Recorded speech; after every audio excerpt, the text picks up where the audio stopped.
আমরা পুটিয়া রাজবাড়ির গোবিন্দ মন্দিরে ঢুকতেছি। আপনারা দেখতে পাচ্ছেন কত প্রাচীন একটি মন্দির আমরা এই মুহূর্তে দর্শন করছি। হ্যাঁ বন্ধুরা, আমি আপনাদেরকে আজকে পুটিয়া রাজবাড়ির এই গোবিন্দ মন্দিরটি সম্পর্কে জানাবো। তো চলেন আমরা ভিতরে যাই। আপনারা জানেন এই পুটিয়া রাজবাড়ির গোবিন্দ মন্দিরটি একটি ঐতিহাসিক মন্দির। এটি মূলত একটি পঞ্চরত্ন মন্দির, যা বাংলার মন্দির স্থাপত্যের একটি সুন্দর নিদর্শন। মন্দিরটি 1823 সালে নির্মাণ কাজ শুরু হয় এবং 1895 সালে এ নির্মাণ কাজটি শেষ হয়। এটি বর্তমানে বাংলাদেশ প্রত্নতত্ত্ব অধিদপ্তর কর্তৃক পরিচালিত একটি প্রত্নতাত্ত্বিক স্থান। গোবিন্দ মন্দিরটি পুটিয়া রাজবাড়ির 6টি মন্দিরের মধ্যে সবচেয়ে কাছে অবস্থিত।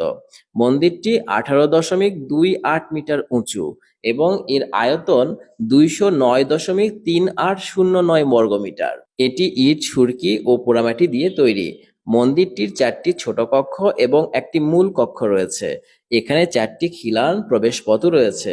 মন্দিরের দেওয়াল ও স্তম্ভগুলোতে বিভিন্ন দেবদেবীর মূর্তি, যুদ্ধের দৃশ্য এবং ফুলের নকশা খোদাই করা আছে। আমার কাছে অনেকটা মনে হয়েছে দিনাজপুরের কান্তজি মন্দিরটার আদলেই এটা তৈরি।